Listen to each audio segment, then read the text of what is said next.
Aksidenteng natapunan nang kumukulong tubig ang mukha ni Savannah, kaya ang dati maganda niyang mukha ay naging kulubot na dahilan para layuan siya ng kanyang sinisintang si Clavio, kaya labis-labis ang kanyang nararamdamang sakit hanggang sa makilala nga niya ang bilyonaryo na si Morgan at ipinaramdam nito sa kanya na kahit gaano pa kapangit ang mukha ng isang tao ay may karapatan pa rin itong tratuhin ng tama. Kaya dumating ang punto nga na nahulog ang loob niya rito. Pero wala nga kaya talagang ibang pakay ang binata sa kanya? Tara, alamin natin sa kwento natin ngayon. Aray! Ang sakit! Tulungan mo ko, Nay! Dumadagundong ang sigaw ni Savannah sa buong bahay dahilan para lumabas sa lungga ang kanyang nanay. Anong nangyari sa iyo, Savannah? Nag-aalalang tanong ng kanyang nanay nang mapasukan siya nito sa loob ng kanilang maliit na kusina. Natapunan ng mainit na tubig ang mukha ko, Nay. Sagot ni Savannah habang hawak-hawak ang kanyang napasong mukha. Teka lang, kukuha muna ako ng malamig na tubig. Alisin mo muna saglit yung kamay mo sa mukha mo. Sabi ng kanyang nanay, saka nito binuhusan ng malamig na tubig ang kanyang mukha. Nay, hindi pa rin po nawawala yung hapdi eh. Naiiyak na sambit ni Savannah. Diyos ko, Savannah, napaso talaga ng sobra ang mukha mo. Bakit hindi ka nag-iingat? Nahihintakutang tanong ng kanyang nanay. Nag-init po kasi ako ng tubig para uminom ng kape, kaya lang ho, nahulog ang kutsara. Pinulot ko sa ilalim ng mesa pero nakalimutan ko kaya biglang napatayo at nakarga ko ng konti ang mesa. Kaya po ito, natumba yung takori at sakto namang napatingala ko at saktong umagos sa mukha ko ang mainit na tubig, Nay. Naiiyak na sagot ni Savannah. Tumayo ka dyan. Dadaling kita sa ospital, sabi ng kanyang nanay at agad siyang hinila nito palabas sa kanilang bahay. Huwag na po siguro, Nay. Baka mapahamak lang po tayo. Baka mapamahal lang din po tayo. Wala pa naman po tayong pambayad. Sabi niya, ano ka ba? Madali lang mahanap ang pera, anak. Kailangang madala sa ospital yung mukha mo para malaman natin kung gaano kalalim ang paso. Sagot ng kanyang nanay. Sige po. Matamlay na sagot naman ng babae. Diyan ka muna, maghahanap ako ng masasakyan natin, sabi ng kanyang nanay. Opo, Nay. Nasa ospital na sila, makalipas ang ilang oras at ginagamot na nga siya ng doktor. Kamusta ang anak ko, Dok? Tanong ng nanay niya. Okay lang naman siya, Mrs. Kaya lang itong paso niya sa mukha, malalim, hindi mawawala sa simpleng ointment lamang. Kailangan talagang gawin ay surgery upang mabalik sa normal ang kanyang muka. Pero mahal ang babayaran. Sagot nga ng doktor. Wala bang ibang paraan na hindi na kailangan ng surgery? Tanong ng nanay. Habang nakatingin sa kanya, pasensya na pero wala na talagang ibang paraan pa. Sagot ng doktor. Matapos na nito ang linisin ng paso sa kanyang muka, kaya nilagyan na nito ng benda. Maswerte ka pa rin dahil mukha lang ang napaso sa'yo. Mabuti na lamang hindi nasali ang mata mo. Mas malaking problema kapag nagkataon at saka itong ilong mo, konti na lang ang nasali. Kaya sa susunod, kailangan na nating mag-iingat sa mga bagay na delikado, ha? Sabi nga ng doktor. Opo, doktor. Magpapahinga na lang muna saglit at bukas pwede ka nang lumabas. Sabi nito, saka lumabas ang kwarto. Pasensya ka na, anak. Kung ganyan muna ang mukha mo ngayon, wala kasing pera ang nanay mo eh. Malungkot na sabi ng kanyang nanay at hinawakan ng kanyang kamay. Okay lang po, Nay. Ako nga pong nahihiya sa inyo eh. Pinigyan ko pa kayo ng problema. Sagot naman ng babae.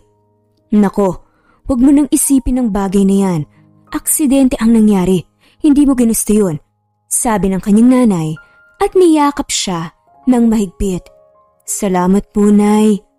O siya, iwan muna kita saglit dito. Ihahanap kita ng makakain sa labas, ha? Paalam ng kanyang nanay. Tumango naman siya. Pagkaalis ng kanyang nanay, ay sinubukan nga niyang tawagan ang kanyang nobyong si Clavio. Saka naman bumukas ang pinto at pumasok ang kapatid niya. "Kamusta ka na, ate?" tanong nito at umupo sa tabi niya. "Ito, sobrang paso ng mukha ang aking natamo." Minalas ako, Maureen. "Hindi ba pumunta sa bahay si Kuya Clavio mo?" Sagot nga niya. "Hindi naman, ate. Sinubukan nga naming tawagan si Jason pero hindi naman namin makontak." Sagot ni Maureen. Napabuntong hininga na nga lamang si Savannah. "Hindi ko alam kung anong problema ng lalaking yun. Hindi naman ito ugali ang mag-off ng cellphone eh, pero ngayon ay hindi ko makontak." Napabuntong hininga, nasabi ni Savannah. "Baka nalubat lang, ate. Hintayin mo na lang ng kaunti at tawagan mo ulit. Anong sabi ng doktor tungkol sa paso mo?" tanong ni Maureen. "Malalim daw. At saka, kailangan ng surgery. Paano ba naman? Lahat ba naman ng mainit na tubig na nasalo lahat sa mukha ko napunta? Kaya yun, nagkaproblema pa tayo kung saan hahanap ng pera at saka sa bahay na lang ako nito. Hindi na makakapasok ng trabaho dahil naging ganito na ako." Malungkot na sagot ni Savannah. "Bakit mo kasi inunang kunin ang kutsara sa ilalim kung gayong marami naman tayong malinis na kutsara? Pero wala na po tayong magagawa, ate. Wala naman dapat sisihin eh. Hindi naman natin sinasadya ang mga nangyayari." Sabi nga ni Maureen. Ayun na nga eh. Bumukas ulit ang pinto at pumasok ang kanilang nanay. "Andito ka pala, Maureen. Wala ba kayong pasok?" tanong ng nanay niya sa kanyang kapatid. "Wala na po. Half lang po kami ngayon eh at tinawagan ako ni Jason. At sinabing nandito po kayo." Sagot ni Maureen. "Sabi ng doktor, pwede ka na raw lumabas, Savannah. Iinumin mo lang daw ang mga gamot. Para sa paso mo hanggang sa maghilom yan." Sabi nga ng kanyang nanay. "Paano po kapag naubos na ang gamot, Nay? Saan na naman po tayo maghahanap ng pera para pambalilit?" Nag-aalalang tanong ni Savannah. "Huwag mo na kasing isipin ang tungkol sa bagay na yun, anak. Magpahinga ka na lang muna." Sagot ng kanyang nanay. "Nakakalungkot kasi, Nay eh. Sa dinami-rami ng parte ng katawan ko na pwedeng mapaso, bakit sa mukha ko pa tumama?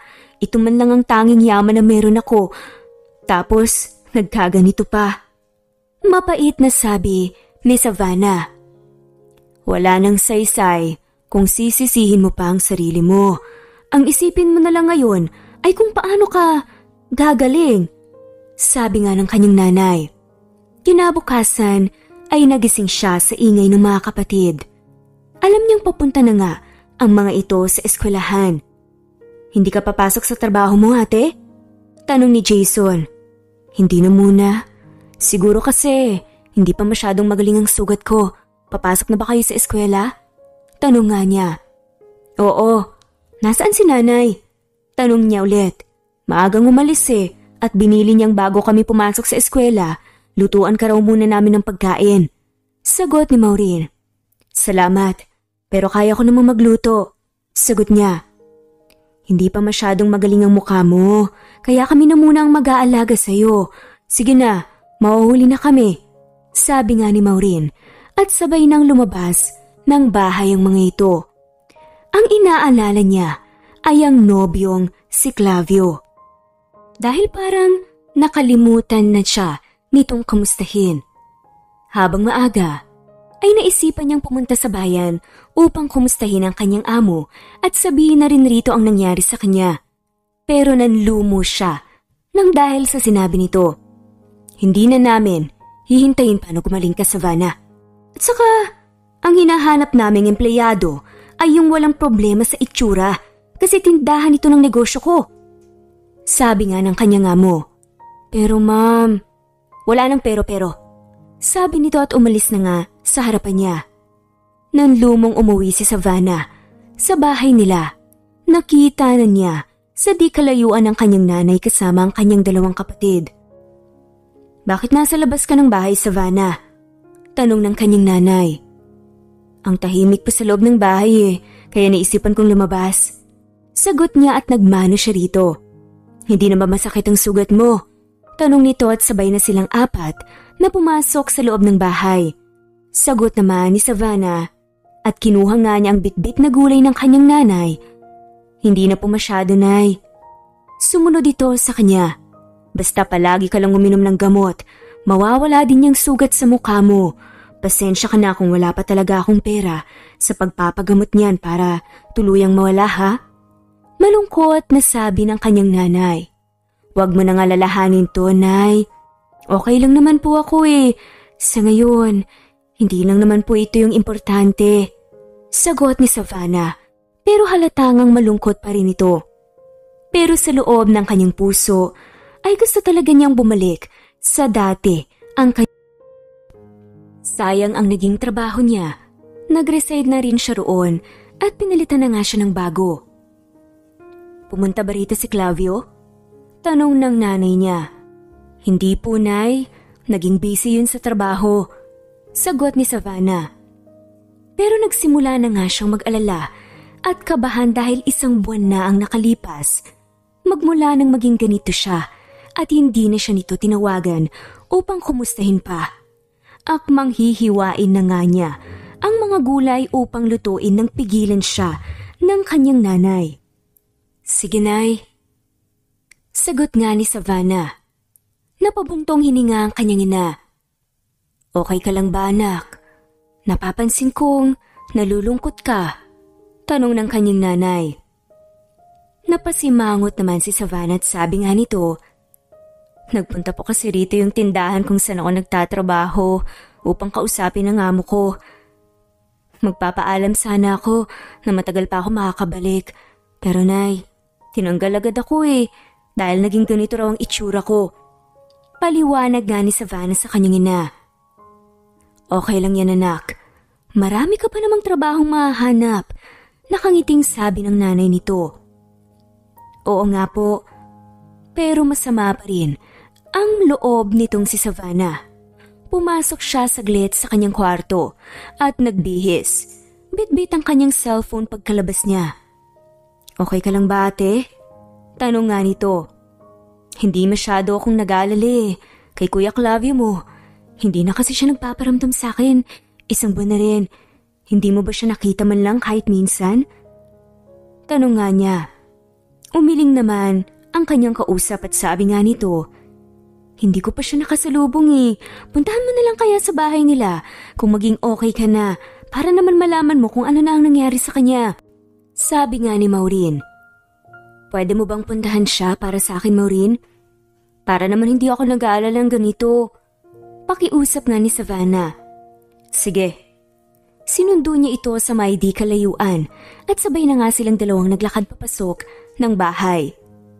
Wala pa si Jason at ang kanyang nanay dahil maaga pa naman. Kamusta, Maureen? Napuntahan mo na ba ang bahay ng Kuya Clavio mo? Tanong ni Savannah. Huwag ka nang umasa dahil pinagpalit na sa iba ng lalaking yun. Kaya pala wala na siyang panahong kumontak sa'yo dahil masaya na siya sa iba. Sagot nga ni Maureen. Natahimik si Savannah. Parang siyang naitulos sa kanyang kinatatayuan. Hindi niya maigalaw ang kanyang mga paa. Hindi totoo yan. Maureen naman. Alam mo namang nag-aalala na ako ng sobre. Tapos nagbibiro ka pa talaga. Tanging sabi nga ni Savannah. Pero nagsimula na nga siyang kabahan. Huminto si Maureen at hinanap siya. Tinignan siya nito sa mga mata. Ate, mukha ba akong nagbibiro? Inutusan mo akong puntahan siya sa bahay niya, di ba? Ayun, sinundo ko. At ngayon hindi ka naniniwala sa sinasabi ko? Nabubulag ka na ata, ate, dahil sa sobrang pagmamahal mo sa lalaking yun na mukha namang walang malasakit sa'yo. Sagot ni Maureen. Mahal ako ni Clavio, kaya malabong mangyari ang sinasabi mo. Sabi nga ni Savannah. Ikaw ang bahala, ate. Basta sinabi ko na sa'yo ang totoo. Kahit sabihin pa nating mahal ka ng isang tao, ay hindi pa rin sapat na rason yan para hindi niya magawang maghanap ng iba. Gaya na lang ng ginawa niya. Kung mahal ka talaga niya, hindi na aabot sa 1 buwan na hindi ka niya magawang tawagan o puntahan man lang dito upang makita ka. At napaka-imposibleng hindi niya alam na naging ganyan ka kung nasa iisang lugar lamang tayo. Unless, iniiwasan ka talaga niya dahil hindi ka na maganda. Parangkang sabi nga ni Maureen. At iniwan na nga siyang mag-isa at pumasok sa loob ng bahay. Napaupo na nga lamang si Savannah. Kung naging totoo man ang sinabi ni Maureen, ay masyadong masakit para sa kanya ang ginawa ni Clavio. Minahal niya ito ng sobra at hindi niya matanggap na ipinagpalit siya nito. Pero hindi muna siya maniniwala hanggat hindi siya mismo ang makakasaksi. Ang aga mo namang nagising, Savannah, tanong ng kanyang nanay. Magpapaalam po sana ako sa iyo, Nay. May pupuntahan lamang ako saglit. Sagot nga niya. Napakunot noo ang kanyang ina at tanong nga nito, saan ka naman pupunta? Hindi pa masyadong magaling ang mukha mo. Pigil nga ng kanyang ina. Saglit lang naman po ako. Hay, asya sige. Basta mag-iingat ka lang ha? Habilin ng kanyang nanay. Sumakay siya sa motorsiklo at nagpahatid sa tinitirahan ni Clavio. Bumaba na nga siya pagkatapos niyang magbayad. Itutulak na nga sana niya ang kanyang gate pero nakalock ito kaya kinatok niya ito ng sobrang lakas. Ilang oras din siyang kumatok bago may nagbukas ng gate. Sino ba yan? Patang-ing... Savannah? Ano ginagawa mo dito? Tanong ni Clavio na halatang nagulat. Nang makita siya, napakunot noo nga si Savannah. Hindi ka masayang makita ako dahil sa ganito na ang itsura ko? Clavio naman, may problema ba tayong dalawa? Tanong na nga ni Savannah kaagad. Umiling lang naman si Clavio at sagot nito, masyado akong busy, Savannah, kaya hindi na kita nagawang tawagan pa. Sige na, pupuntahan na lang kita sa inyo. Malamig na turan ni Clavio at akmang isasara ang gate. Sandali lang, mag-usap tayo. Hindi yung iniiwasan mo lang ako ng ganito. Ano ba, Clavio? Sigaw ni Savannah pero hindi talaga nakinig si Clavio at nagpatuloy sa pagpasok sa loob ng bahay. Nanlumo si Savannah. May mali na talaga sa kanilang relasyon. Hindi naman ito naging ganito dati. Hindi siya nito basta-bastang iiwan na hindi sila nagkakaayos. Ilang araw din siyang pabalik-balik sa bahay ng kanyang nobyo kahit na magmukha pa siyang tanga. Hindi na siya nito pinapansin at pinagbubuksan ng gate. Siguro, tama nga ang sabi ni Maureen sa kanya. Iniiwasan na siya ni Clavio dahil sa naging pangit na siya ngayon. Huling punta na niya ngayon kasi kapag hindi na siya kakausapin ni Clavio, ay hindi na siya hahabol pa. Hindi naman siya naging tanga para hindi maintindihan na ayaw na nito sa kanya. Kumatok siya ng sobrang lakas at hindi umabot ng ilang minuto ay napagbuksan na nga siya ng gate. Pero nagulat siya nang makitang babaeng buntis ang bumungad sa kanya. Nakataas ang kilay nitong nakatingin sa kanyang muka at biglang napangiwi. Anong kailangan mo? Tanong nito. Kalmado at kaswal na sagot naman ni Savannah. Nandyan ba si Clavio? Bakit mo hinahanap ang asawa ko? Malditang tanong ng babae.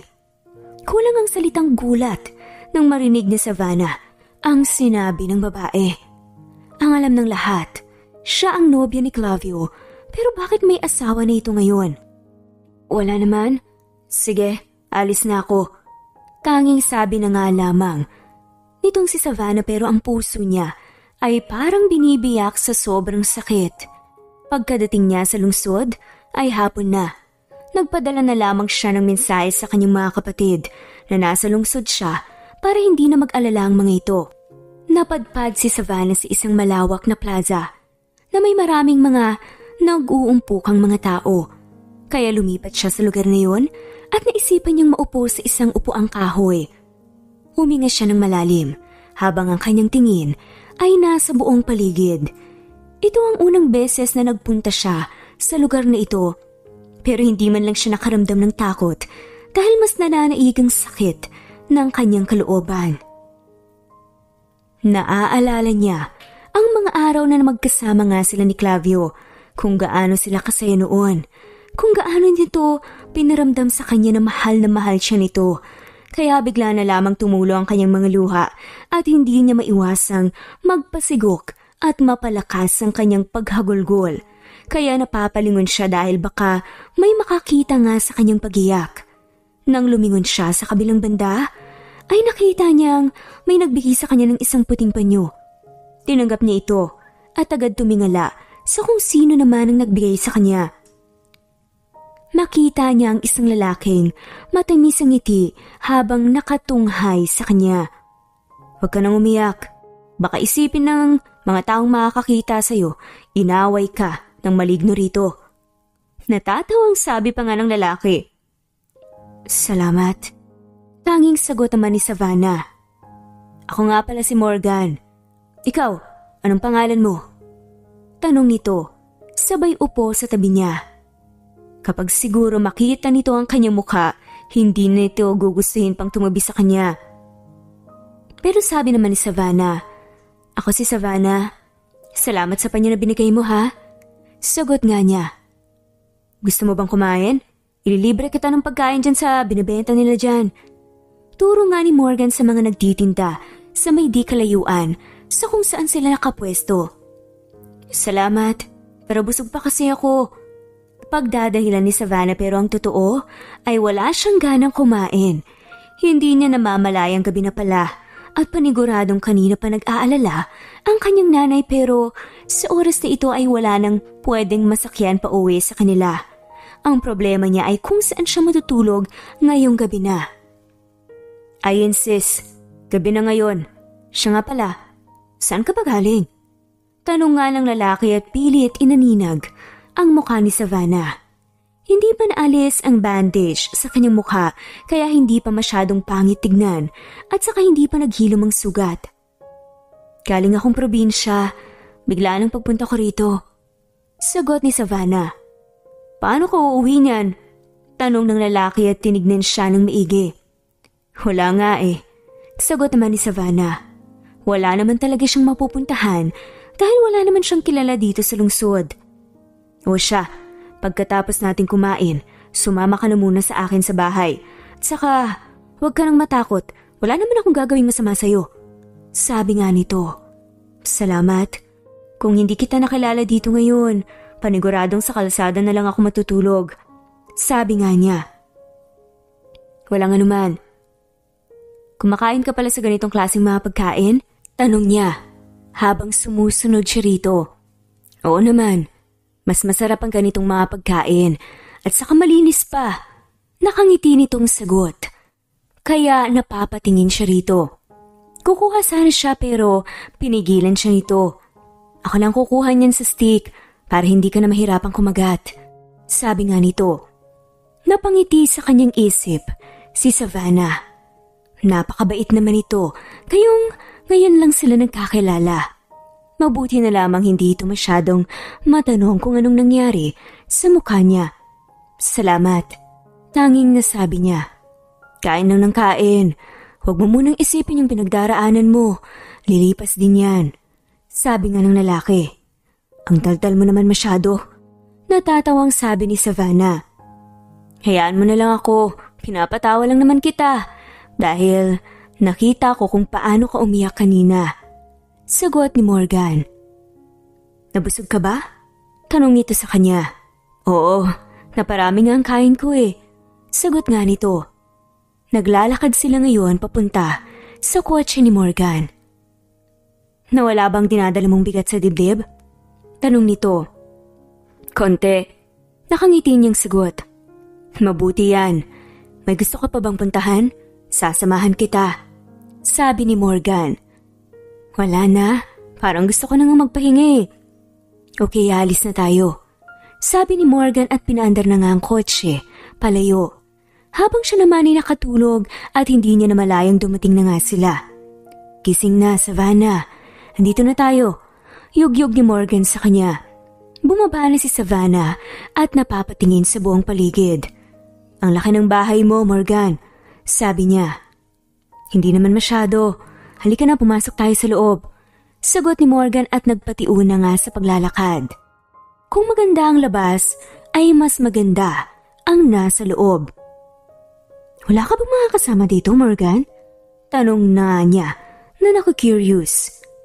Napakunot noo si Morgan at pag-e-explain nga nito. Meron naman, nasa kabila at naging busy sa kanilang mga trabaho. Sagot nito. Okay, sa sobrang laki, hindi na tayo nagkikita. Tanging nasabi niya. Tingin ni Savannah, hindi siya bagay sa ganitong bahay. Halika, ipapakita ko sa iyo ang magiging kwarto mo. Sabi ni Morgan at umakyat nga sila ng hagdan. Sige, huminto sila sa isang nakasaradong pintuan na kulay pula. Malinis na ang lahat ng gamit mo, kaya magiging komportable ka na sa pagtulog mo. Sabi nga ni Morgan. Salamat. Magpapahinga ka na, lalabas na ako. Paalam nga ni Morgan. Pagkalabas ni Morgan ay tumayo siya at humarap sa malaking salamin at tinanggal ang kanyang face mask at tinignan ang mukha. Saka naman bumukas ang pinto. Huli na ang lahat upang magtago dahil nakita na nga siya ni Morgan. Okay ka lang ba? Siya nga pala. Anong nangyari dyan sa mukha mo? Tanong nito na hindi naman natakot. Napaupo si Savannah saka tumingin kay Morgan. Aksidenteng natapunan ng mainit na tubig. Noong nakaraang buwan lang, hindi pa nga gaanong naghilom tong sugat eh. May gamot naman akong iniinom kaya lang mukhang hindi naman gumagana. Sagot nga ni Savannah. Tumangulang naman si Morgan. Magbihis ka na bago matulog. At saka kung may kailangan ka pa, bumaba ka lang. May mga kasambahay naman sa baba upang gumawa ng gusto mong ipagawa. Sabi ni Morgan at nagpaalam ng lumabas. Kinabukasan, magandang umaga. Bati nito sa kanya. Magandang umaga din. Nakawiting sagot naman ni Savannah. Tinignan siya ng matandang babae kaya biglang nakaramdam siya ng hiya. Ah, ikaw pala si Savannah, ang bago naming kasama dito sa bahay. Nasabi sa amin ni Sir Morgan na ganyan ang itsura mo dahil sa aksidente na natapunan ng mainit na tubig. Okay lang naman sa amin dito, kung kahit na anong itsura mo. Nakangiting sabi ng matanda. Napatangan na nga lamang si Savannah. Hindi naman siya naghahanap ng trabaho. Nakikitulog lang siya ng isang gabi pero naisip niyang mas mabuti na rin sigurong makahanap siya ng trabaho rito kaysa nakahilata lang siya sa kanilang bahay sa probinsya. Kumain ka muna. Pagkatapos ay pwede ka nang magsimulang magtrabaho. Wala dito si Sir Morgan. Pero kabilin-bilin na niya na bawal ka munang isamang mamalengke hanggat hindi pa nawawala ang sugat sa iyong mukha. Huwag kang mahiya.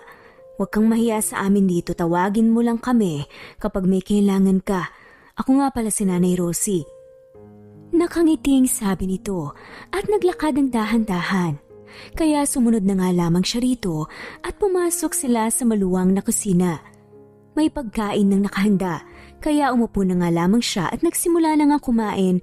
Nagbigyan siya ni Nanay Rosie ng plato at kutsara. Makalipas ang ilang minuto ay isinama na nga siya nito sa unang kwarto na kanyang lilinisan. Pagkatapos niyang kumain, pagkapasok nila sa loob na iniwan na nga siya ng matanda dahil marami pa itong gagawin sa labas. Nakikita niyang parang marumi na ang mga kortina, pati na rin ang mga punda ay pinalitan na nga niyang mga ito. Kulang 1 oras din ang itinagal niya sa loob bago niya maayos ang lahat at ang marurumi ay nilagay niya sa malaking basket. Tagaktak siya ng pawis at masakit ang kanyang buong katawan kaya umupo na nga lamang siya sa ibabaw ng kama habang nagpapahinga. Nilabas niya ang kanyang cellphone at tatawagan na nga niya si Maureen. Sabado naman ngayon kaya nasa bahay lang ang mga kapatid niya pati na ang nanay niya. Isang tawag lang niya ay sumagot na nga kaagad si Maureen. Kamusta kayo dyan? Tanong nga niya. Nasaan ka, Savannah? Bakit hindi ka pa umuwi? Sagot ng kanyang nanay. Nakahanap po ako ng trabaho dito, Nay. Sa susunod na buwan na siguro ako makakauwi. Para naman kahit papaano, may mahiabot man lang po akong pera sa inyo at makapag-ipon na rin. Sagot nga ni Savannah. Natahimik ang kanyang nanay sa kabilang niya. Alam ni Savannah na hindi papayag ang kanyang nanay sa gusto niyang mangyari. Okay lang po ako dito, Nay. At saka, nasa malaking bahay ako. Dito po ako magtatrabaho. Saka marami akong kasama. Kaya walang mangyayaring masama sa akin. At mababait naman ang lahat ng tao rito pati na ang mga amo namin. Sabi nga niya. Naintindihan kita, anak. At alam ko na kung anong nangyari sa inyong dalawa ni Clavio. Nasabi na sa akin ni Maureen ang lahat. Kung ang pagtatrabaho mo dyan ang magiging daan para makalimutan mo siya, papayagan kita. Basta, mag-iingat ka. Sagot nga ng kanyang nanay. Kayo din dyan, Nay. Sabi nga ni Savannah. Sa kabinabang tawag. Buong araw ay ang daming trabahong nagawa ni Savannah at masaya siya dahil hindi na niya masyadong naaalala ang sakit na ginawa ng kanyang dating kasintahan. At alam niyang balang araw, makaka-move on din siya sa sakit. Pagkatapos nilang kumain ay kanya-kanya na nga silang pumasok sa kanilang kwarto upang magpahinga. Nakikilala na niya ang ibang mga kasama nila rito at hindi niya masyadong memoryado ang mga pangalan. At saka napapansin niya na silang lahat ay matutulog sa magandang kwarto at hindi sa maid's quarter kasi ang sabi nga ni Nanay Rosie sa kanya ay hindi nagpagawa si Morgan ng para sa mga kasambahay na kwarto. Ang meron sa loob ng bahay ay yun ang gagamitin nilang lahat. Puro may aircon pa nga. Matutulog na nga sana si Savannah nang biglang may kumatok sa pintuan. Tumayo muna siya saglit at pinuksan ang pinto. Nakita nga niya si Nanay Rosie ang nasa labas. Bakit po, Nay? Magalang na tanong ni Savannah. Pinapatawag ka ni Sir Morgan. Nasa library siya. Puntahan mo na lang. 3 kwarto mula rito sa'yo. Nakangiting sagot ni Aling Rosie at umalis na nga sa kanyang harapan. Pinuntahan na nga niya si Morgan. Pagkatapos niyang magbihis, mabuti na lamang ay kumatok si Nanay Rosie kung hindi ay makakalimutan nga niyang magbihis. Kumatok na si Savannah pagkadating niya sa harap ng nakasarang pinto. Pasok! Narinig niyang sagot ni Morgan. Dahan-dahan niyang binuksan ang pinto at saka nakita nga niyang may ginagawa ito habang nakasuot ng salamin sa mata. May kailangan ka ba sa akin? Tanong niya. Maupo ka, Savannah. Akala ko umuwi ka na. Pasensya ka na kung yun ang nasabi ko sa kanila. Ayaw ko lang kasing marami silang masasabi. At saka, nasa sayo lamang kung gusto mong magtrabaho dito o hindi. Nasa sayo pa rin ang desisyon. Sagot ni Morgan. Nagpaalam ako sa nanay ko. Pumayag naman siya kaya magtatrabaho na lang ako rito. Sagot nga ni Savannah. Mabuti naman kung ganun. May binili ako mga gamit para sa'yo. Since hindi ka naman nakadala ng damit mo, tignan mo na lang. Utos nga sa kanya ni Morgan. Agad na tinignan ni Savannah ang paper bag na nasa tabi niya at nakita niya ang iba't ibang klase ng damit. May pambahay at panglakad na rin, pati na mga undergarments, kasama na ang mga tsinelas pambahay at mga sandalyas. Salamat. Ikaltas mo na lang sa sweldo ko, sabi niya. Libre lang yan. Sagot naman ni Morgan. Tumango na nga lamang si Savannah at lalabas na nga sana siya, kaya lang tinawag siya nito. Pupunta tayong ospital bukas, Savannah. Papatignan natin yung mukha mo. Baka pwedeng tanggalin na yung bandage mo, sabi nga ni Morgan. Sige po. Malumanay na sagot naman ni Savannah at nagpatuloy na nga sa paglabas.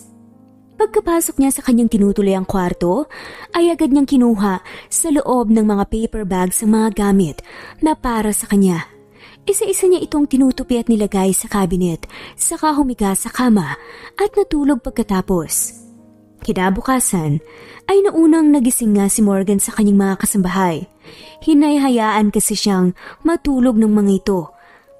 Dahil parehong mga pagod sa buong araw ng trabaho. May pupuntahan siya ngayon pero uunahin na nga niyang samahan si Savannah sa doktor. Naligo muna nga ang lalaki saglit saka lumabas ng kwarto pagkatapos. Dumiretso na nga siya ng kusina pero nakabukas na ang ilaw sa loob at parang may namoy nga siyang mabangong lutong ulam. At nakita nga niya si Savannah na tahimik lang na nagluluto. Suot na nito ang binili niyang damit. At maong na pantalon at naligo na nga rin ito dahil sa nakita niyang basa ang buhok nito. "Bakit ikaw nagluluto dyan?" tanong nga niya. Lumingon lamang saglit si Savannah at bumalik na nga rin sa ginagawa. "Masama ang pakaramdam ni nanay, kaya ako na lang nagluto para sa agahan mo. Maupo ka na, malapit na itong matapos," sagot ni Savannah. Naupo na nga rin si Morgan habang nakatingin lamang kay Savannah. At naging curious nga siya kung ano ang itsura nito nung mga panahong hindi pa napaso ang mukha nito. Napatingin siya sa kawalan ng biglang itong tumingin sa gawin niya. Naglagay ito ng plato at saka kutsara para sa kanya. At pinagtimpla pa nga rin siya ng isang pitsil na juice at binigyan rin siya ng isang pitsil na malamig na tubig. At nilagay nito sa harap niya ang huling niluto nitong ulam. Tinolang manok na paborito niyang kainin.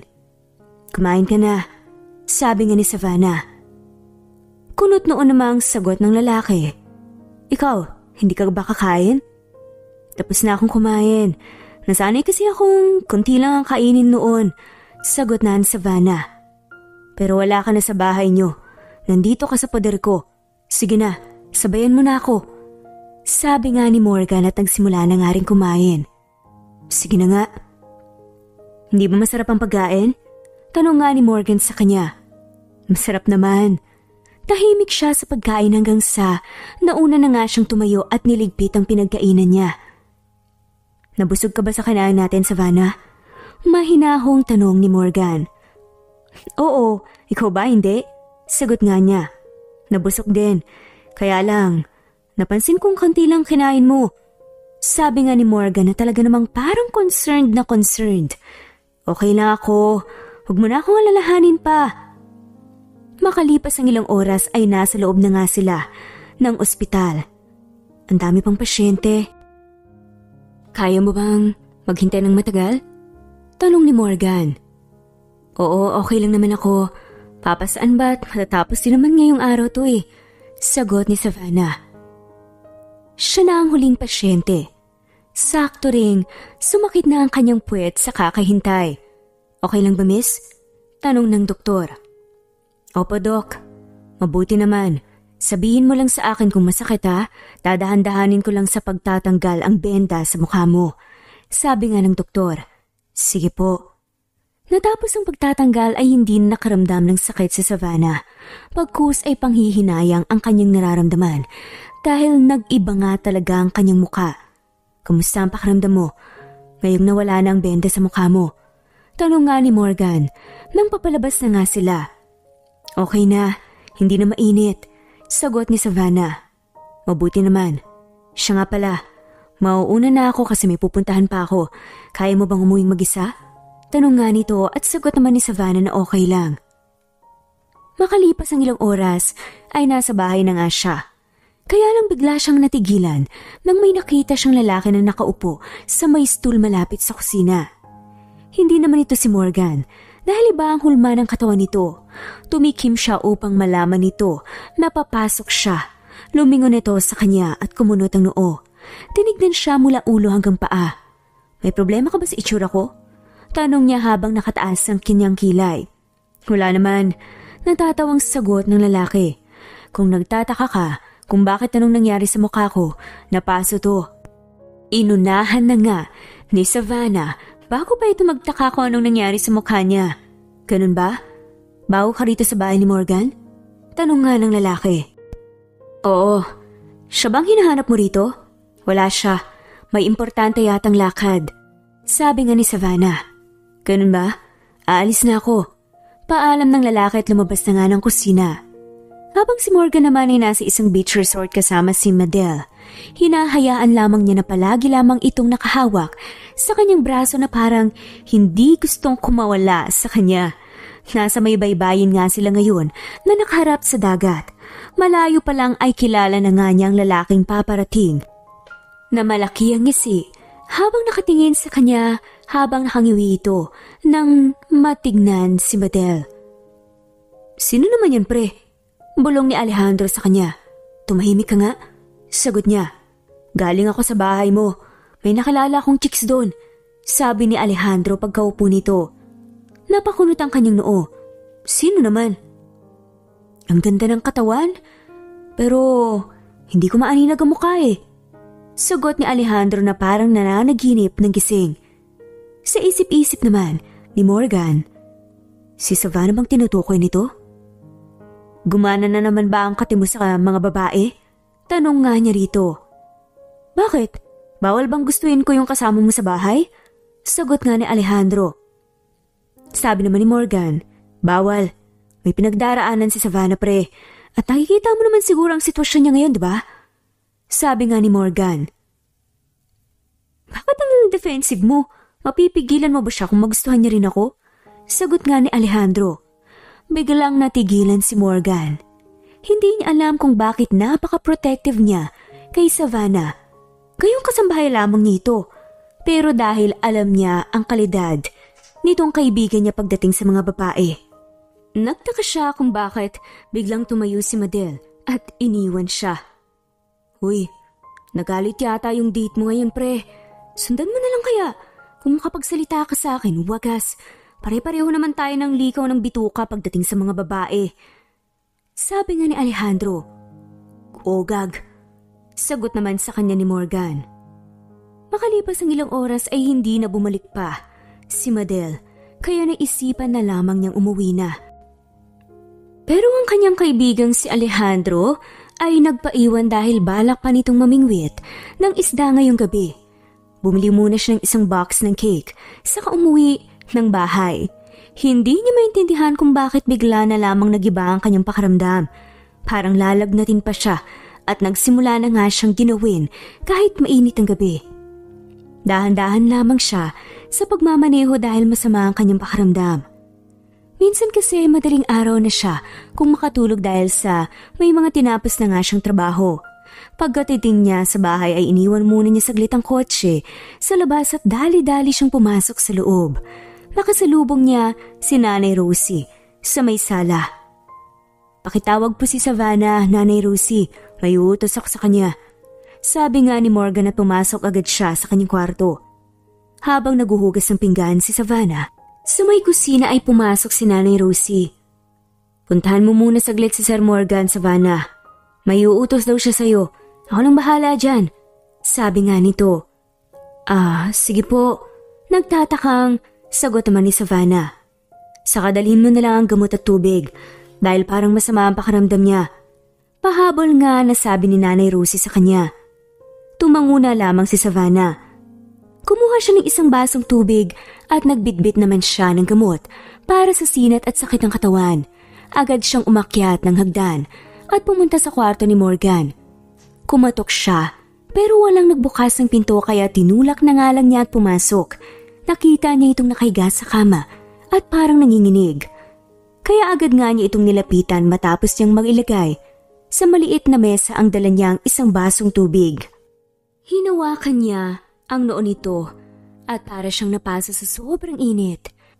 Nilalagnat pala ang lalaki pero nagawa pang pumunta sa kung saan. Ang labig ng pakiramdam ko, Savannah. Halos nangihinang ang sabi ni Morgan at nanginginig ang boses. "Oo, alam ko. At ang init mo kaya, may lagnat ka na," sagot nga ni Savannah. Tatayo na sana siya upang kumuha ng kumot pero bigla na lamang siyang hinawakan ng mahigpit nito. "Huwag mo akong iwan rito, Savannah. Sama talaga ng pakiramdam ko eh," sabi nga ni Morgan. "Oo, pero wag mo muna akong hawakan. Kukunin ko lang yung tubig para makainom ka ng gamot," sagot nga niya. Saka lamang siya binitawan ni Morgan. Lumapit siya rito ng konti at siya na ang nagkusang naglagay ng gamot sa bibig nito at pinainom niya ng tubig pagkatapos. "Mahiga ka muna. Kukuha muna ako ng bimpo at tubig para ipahid ko sa'yo." Paalam nga niya rito. "Wag mo lang tagalan," sagot nito. Paglabas niya ay sinabihan niya agad si Nanay Rosie nang mataas ang lagnat ni Morgan at nagluto naman ito ng sopas pagbalik niya sa kwarto. Nakita niyang nakapikit na ang mga mata ni Morgan at nanginginig. Kaya kumuha siya ng makapal na kumot at inilagay sa buo nitong katawan. At saka pinahiran niya ng bimpo. Nabasa ng tubig ang noo nito. Maya-maya lang ay nakahinga ng maluwag si Savannah nang humupa ang panginginig ni Morgan. Napasandig na lamang siya sa dingding habang pinupunasan niya ang pawis sa kanyang muka. Bumukas ang pintuan at pumasok si Nanay Rosie. "Kamusta na siya?" tanong ng matanda. "Hindi pa po okay eh. Yung lamig lamang ang nawala pero hindi po ang init niya. Baka mamaya pagising niya, okay na rin po. Nakainom na rin po kasi siya ng gamot." Pag-e-explain nga rin ni Savannah. "Ikaw na ang bahala sa kanya, Savannah, ha? Dito ka na lang ilagay ang sopas na niluto ko," sabi ng matanda saka lumabas ang kwarto. Hinintay lamang ni Savannah na magising si Morgan kasi papakainin nga niya ito. Ngayon lamang niya naranasang mag-alaga ng may sakit. Kung dati ay hindi niya naaalagaan si Clavio dahil hindi naman ito nagkakasakit dahil matibay ang loob nito, kaya nagawa siya nitong lukoy at ipagpalit. Ilang buwan na rin ang lumipas pero hindi man lang ito tumawag sa kanya o nagpadala man lang ng mensahe upang magpaliwanag. Ilang oras din ang itinagal niya sa pagbabantay kay Morgan, saka ito gumalaw na akmang babangon kaya agad niya itong dinaluhan. "Huwag ka munang bumangon. Kamusta ang pakiramdam mo?" tanong niya. "Sobrang sama ng pakiramdam ko at saka mapait pa ang panlasa ko," sagot ng lalaki. Tinulungan niya itong bumangon at nilagyan niya ng una ng likuran nito upang makasandig ng maayos. Kinuha niya ang bowl na may lamang sopas at tumabi siya kay Morgan. "Pilitin mong kumain para gumaling ka," agad na sabi ni Savannah rito at sinubuan ng paunti-unti. Sa umpisa ay hindi nito binuka ang bibig pero pinilit nga niya talaga hanggang sa maubos nito ang sopas na hinanda ni Nanay Rosie. Bumalik ito sa paghiga at ipinikit ang mga mata. Turo sa kanyang nanay noon na kapag sumobra ang init ng may lagnat ay lalagyan ito ng suka para huhupa nga ang init. Di bale nang maging mabaho ito, basta ang importante ay mawala agad ang lagnat nito. Kaya lumabas siya saglit ang naganap ng suka sa may kusina. Iyong klase ng suka na galing sa niyog. Mabuti naman may nahanap siya, kaya bumalik nga si Savannah sa kwarto ni Morgan at nilagyan ang noo nito patungo sa leeg. Makalipas ang ilang minuto, ay hindi na masyadong mainit ito, kaya tumigil na nga rin siya sa paglagay ng suka. Tumunog ang kanyang cellphone sa loob ng kanyang bulsa, kaya kinuha niya ito at tinignan. Litrato ni Clavio, kasama ang babaeng nakaharap niya noon na nakangisi at halatang parehong masaya. Ipinasa ito ni Maureen at sinabing tigilan na niya ang paghahabol sa lalaking wala namang paninindigan sa buhay. Hindi niya napigilan ng umiyak. Masyado niyang mahal si Clavio. Kaya para siyang pinagsakloban ng langit nang saktan niya ito. Puti sana kung nagpaalam ng mabuti pero biglaan nang wala siyang iniwasan. Nawala na ang lagnat ni Morgan sa 1 linggo nitong pananatili sa loob ng kwarto habang inaalagaan ni Savannah. At pagkatapos ay inalis na nga rin ng benda ng kanyang muka at agad siyang nanlumos sa kanyang nakita. Sunog talaga ang kanyang muka na kahit anong ointment ang ilagay ay hindi nawawala. Pero wala naman siyang magagawa kahit umiyak pa o lumuha ng sobra. Nangyari na ang nangyari. Nakasahod na siya ng malaki kaya itinabi niya muna para sa pag-uwi niya ay may pera siyang maibigay sa kanyang mga kapatid at nanay. At masaya naman siya dahil nasasanay ng mga kasama niya sa kanyang naging itsura. Hindi ito lumalayo sa kanya. Nang isang araw ay nasa labas na nga siya ng bahay, nagwawalis ng mga tuyong dahon sa nahuhulog mula sa mga puno nang bigla siyang ginulat ni Morgan. Pero hindi siya magugulatin kaya hindi siya napasigaw. Tinignan lamang niya ito. "Kamusta ng pakiramdam mo?" tanong niya. "Okay naman. Ang galing mong magalagi. Kaya salamat talaga." Sagot nga nito. "Okay lang. Sino bang magtutulungan dito kundi tayo-tayo lang naman? At saka, ang laki ng pinasahod mo sa akin dito."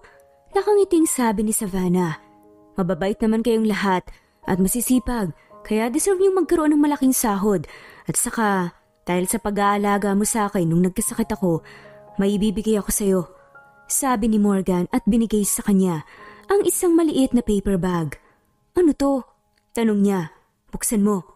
Sagot nito. Kaya agad niyang binuksan at nakita niya ang mamahaling cellphone na nasa loob. Cellphone? Pero hindi ko itong matatanggap. Sabi ni Savannah. Tanggapin mo na. Alam kong kailangan mo yan. Sagot naman ni Morgan. Meron pa naman ako magagamit na cellphone eh. Sabi nga niya. Hindi niya matatanggap ang ganito kamahal na gamit dahil nahihiya siya. Pero luma na at kailangan ng palitan. Sige na, may pupuntahan pa ako.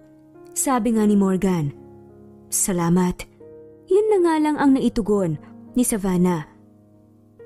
Habang tumatagal, ay naging malapit nga silang dalawa ni Morgan kahit hindi siya nito itinuturing na kasambahay.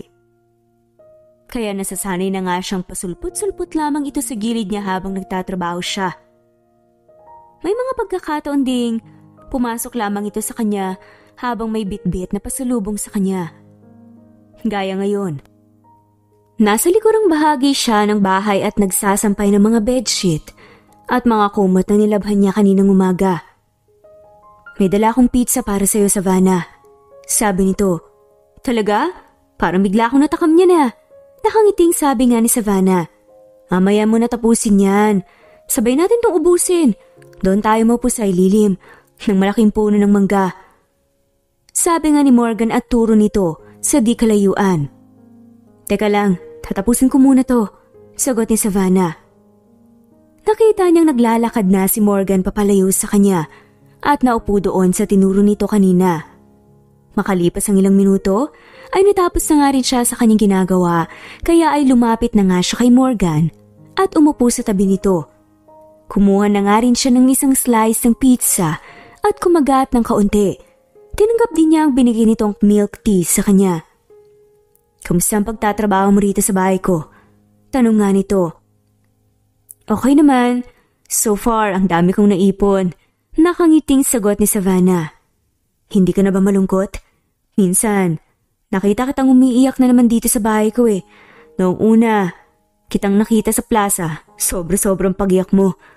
Handa ka na bang sabihin sa akin kung anong nangyari? Pag-uusisa nga ni Morgan.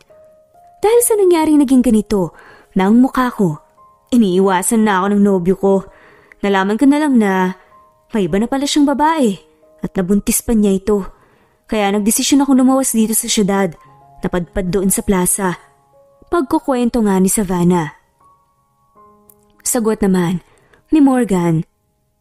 Well, hindi siya ang tamang tao para sa'yo. Kasi kahit ano pa ang itsura mo, ay may karapatan ka pa ring mahalin at talagaan. Sabi ni Morgan. Napapangiti lamang si Savannah. Masasabi niyang sa isang taon niyang namamalagi sa bahay ni Morgan, okay na nga siya. At nakalimutan na nga niyang ginawa ni Clavius sa kanya. Dahil na rin sa lalaking kaharap niya ngayon, kahit hindi nito alam, ay ang pagiging mabait nito sa kanya ang dahilan kung bakit naging okay ang lahat. Sa sobrang kabaitan nito, ay nahulog ang loob niya rito ng tuluyan. Naging assuming siya dahil sa bawat galaw nito ay binibigyan niya ng kahulugan. Na baka pareho sila ng nararamdaman hanggang sa isang araw, nagluto nga si Nanay Rosie ng maruya na paborito daw ni Morgan. Kaya siya na ang nagpresentang maghatid. Hindi ito pumasok sa opisina na ngayon kaya nasa loob lang ng library, naglalagi. Bago pa niya maitulak ang pintuan, ay may narinig siyang boses sa loob ng kwarto.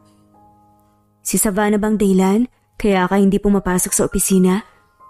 Nagsimula ka na bang magkagusto sa kanya? Tanong ng isang boses na pamilyar sa kanya. Hindi ko siya gusto. Kasual na sagot naman ni Morgan. Mabuti na lamang hindi nabitawan ni Savannah ang bitbit niyang plato na may lamang maruya. Kung hindi, ay mabibisto siyang nakikinig siya sa usapan ng may usapan.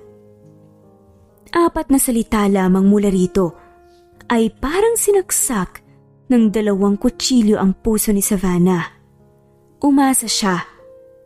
Pero hanggang pangarap lang pala ang lahat dahil sino ba naman ang magkakagusto sa isang tulad niyang pangit at ito pa talagang klase ng lalaki ang kanyang pinapangarap. Guwapo at mayaman kaya suntok sa buwan ang magustuhan din siya nito. Agad siyang bumaba ng hagdan at dumiretso sa kusina. Nakasalubong pa nga niya si Nanay Rosie at hindi niya na malayang sumunod pala ito sa kanya. Okay ka lang, Savannah? Tanong ng matanda. Opo, Nay. Maikling sagot naman ni Savannah at agad siyang uminom ng isang basong tubig dahil parang hindi niya kayang huminga ang dahil sa sama ng loob. Wala ba si Morgan sa loob ng library kaya hindi mo yan naibigay? Tanong nga ng matanda. Wala po eh. Kahit anong katuko. Pagsisinungaling ni Savannah. Ilagay mo na lang muna yan dyan. Ako nang magbibigay sa kanya. Magpahinga ka na muna. Tignan mo ang sarili mo. Namumutla ka na. Sabi nga ni Nanay Rosie. Nanay Rosie, pwede po ba akong magpaalam? Uuwi po muna sana ako sa bahay namin sa probinsya. 1 taon na rin at namiss ko na ang nanay at mga kapatid ko. Sabi nga niya. Pwede rin, pero dapat magpaalam ka rin kay Sir Morgan.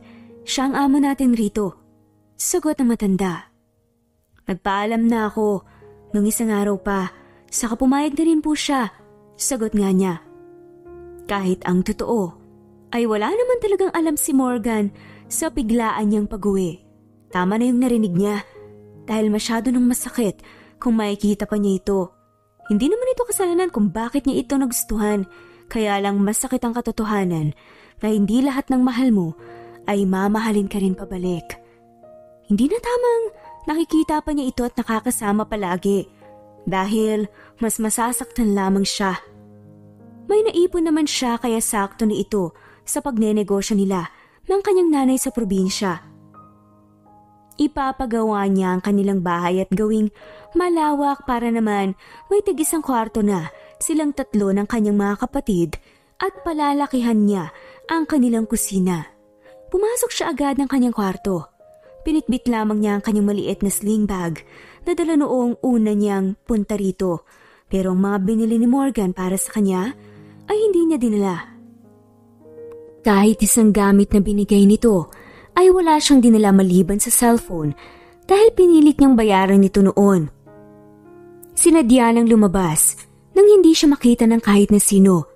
Nang makitang walang tao sa labas ay agad siyang tumakbo palabas ng bahay pati na rin sa gate. Nilakad niya ang papalabas para hindi siya makita ni Morgan. Mabuti na lang may huminto agad sa kotse sa harap niya. Saka siya sumakay kaagad. Pumunta muna siyang syudad at may bibilhin siyang pasalubong sa kanyang mga kapatid at nanay bago siya umuwi. Nagbayad na siya at saka naghanap ng pwedeng mapasukang tindahan. Nag-umpisa na siyang tumawid nang hindi ni tinitignan sa may unahan kaya bago pa siya nakapunta sa kabilang banda ay nahagip na nga siya ng isang pulang kotse. Natumba siya pero alam niyang hindi naman siya natamaan. Huminto ang kotse at bumukas ang pinto. Lumabas ang isang magandang babae at nag-aalalang nakatingin sa kanya. Okay ka lang, miss? Diyos ko, bakit ba kasi tumawid ka na parang wala ka sa sarili? Tanong nga nito habang tinulungan siyang makatayo. Okay lang ako. Hindi naman ako natamaan eh. Sagot ni Savannah. Sigurado ka? Kinakabahan ako sa'yo. Sabi nito. Napatingin si Savannah sa kabuuan ng babae. Nahiya ang kutis niya sa sobrang kaputian nito. Halika, sumakay ka sa kotse ko. Isasama kita sa bahay bilang bayad sa perwisyong nagawa ko sa'yo. Sabi ng babae at iginiya siya papasok ng kotse. Okay lang talaga ako, ma'am. Sabi niya. Tawagin mo lang ako, Madel. Ikaw, anong pangalan mo? Tanong nito habang nagmamaneho. Savannah. Sagot niya. Isa akong surgeon at kaya kong gamutin yung mukha mo. Ano ba nangyari dyan? Sinabuyan ka ng mainit na tubig ng ex-girlfriend ng jowa mo? Tanong nga ni Madel. Napahalakhak si Savannah. At kwento nga nito, iniwan na ako ng nobyo ko dahil sa naging ganito na nga ang mukha ko at ipinagpalit sa iba. At saka, aksidente itong natapunan ng mainit na tubig. Pagkukwento nga ni Savannah at ang tingin ay nasa unahan lamang.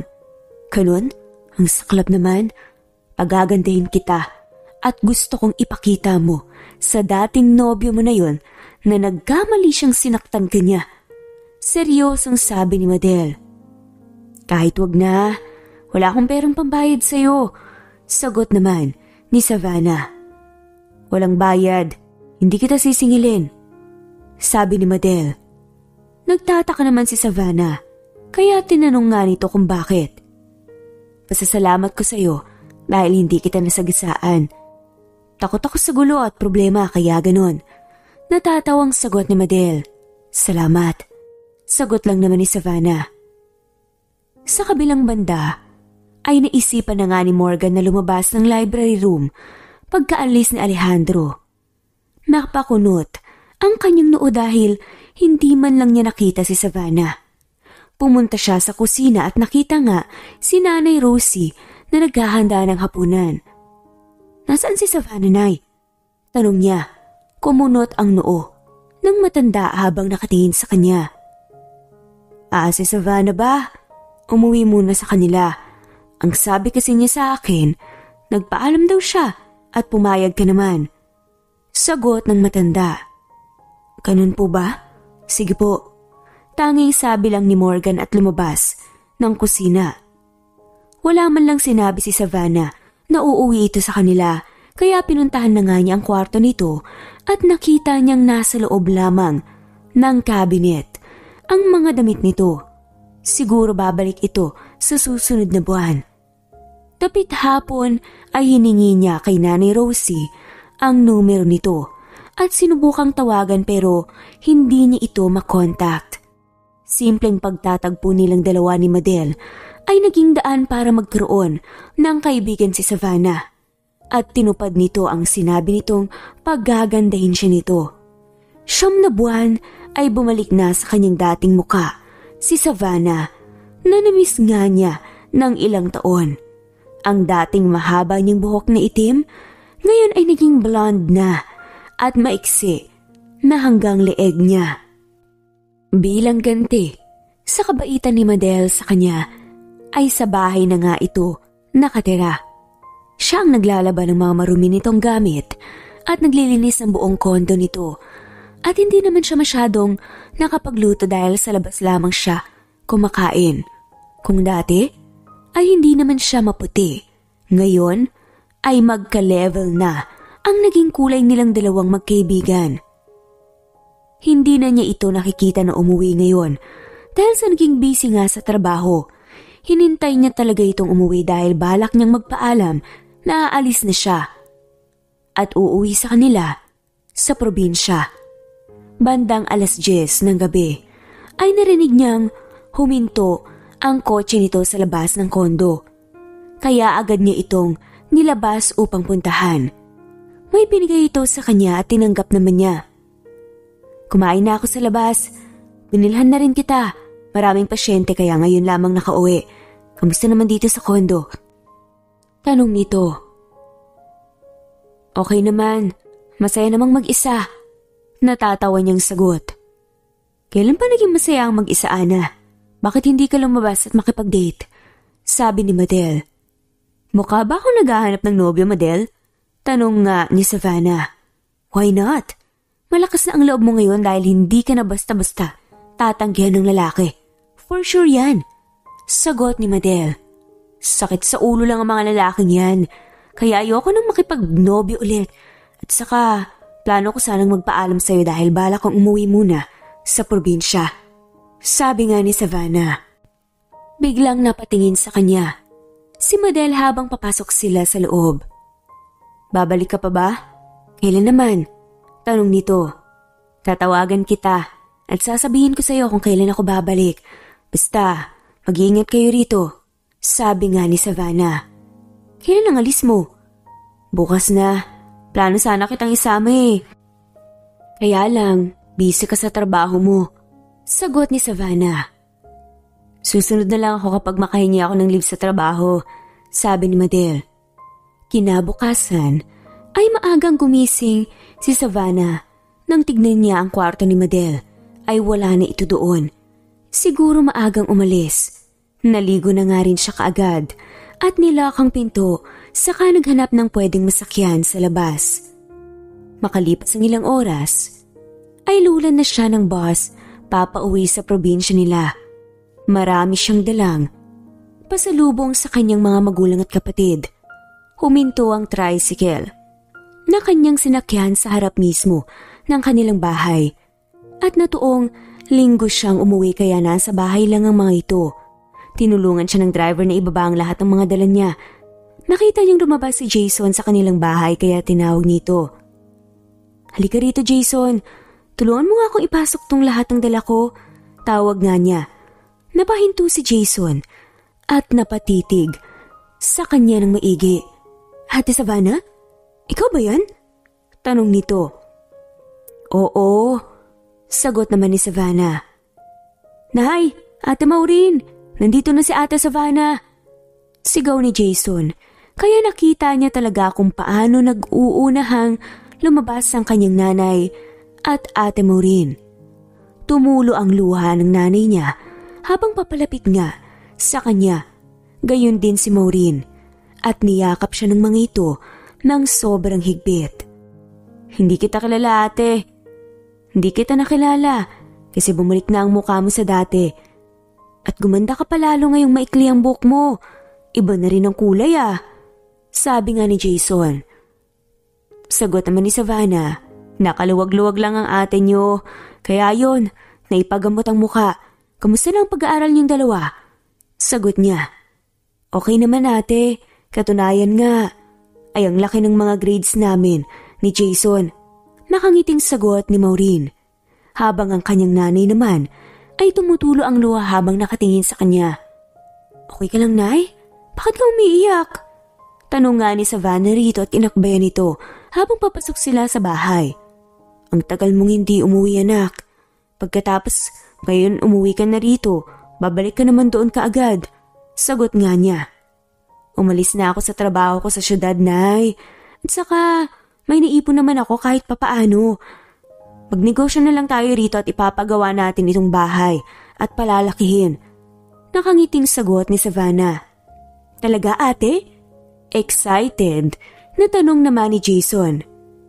Tumango si Savannah at sabi nga nito, oo Jason, saka marami akong pasalubong sa inyo rito, mga bagong damit. Nakangiting sagot ni Savannah. Namiss niya ang mga ito.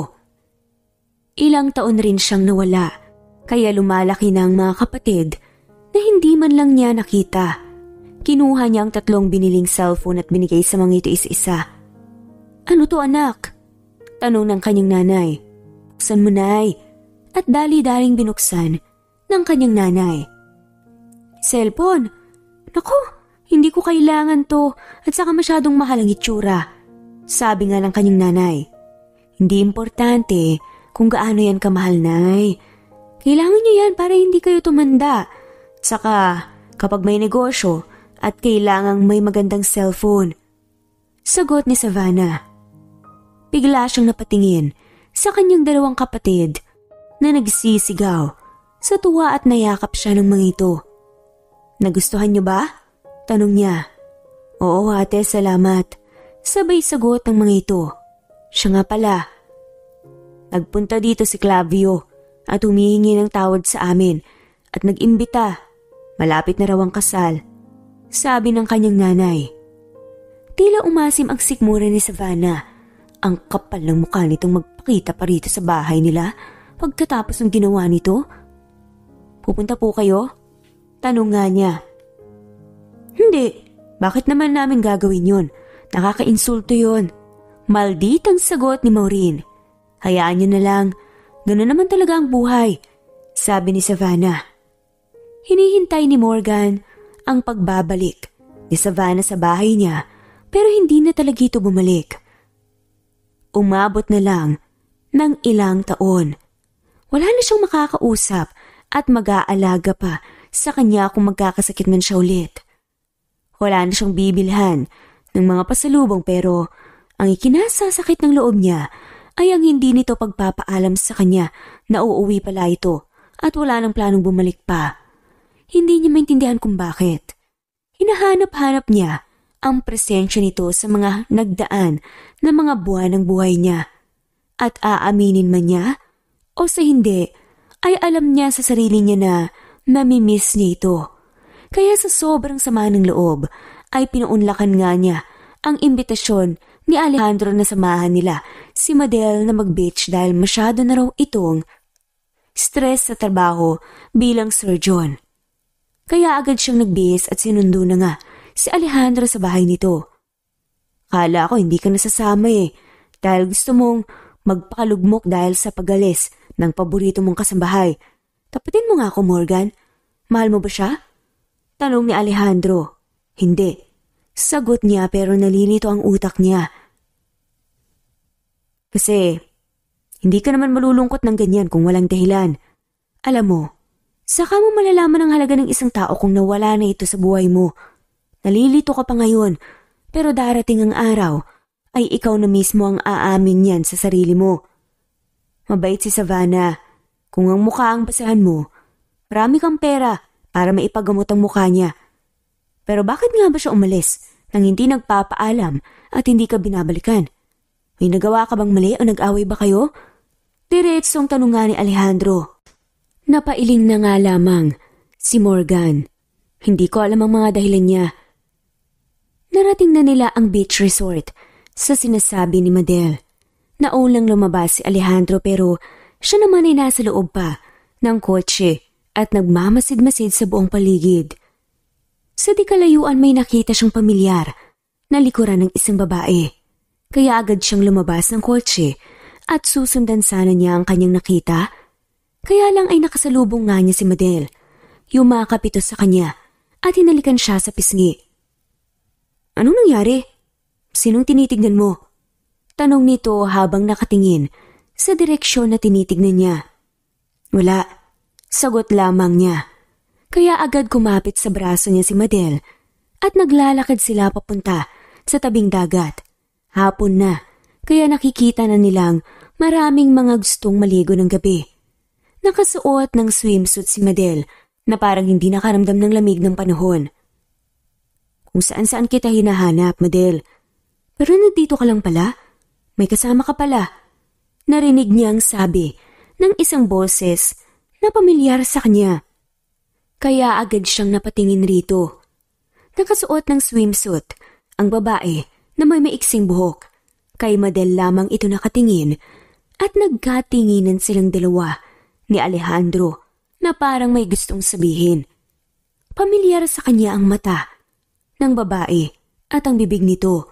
Pati na rin ang tindig pero pumayat ito ng kaunti at naging maganda ang pangangatawan.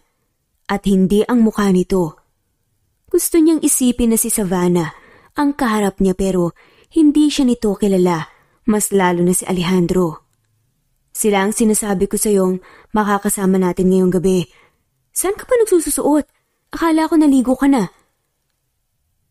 Sagot nga ni Madel at parang wala itong planong ipakilala sila sa babae. Tinitignan lamang niya ang babae. Si Savannah ay mahinhin, samantalang ang babaeng ito ay hindi niya masasabing mabait at mahinhin kahit wala naman itong ginagawa.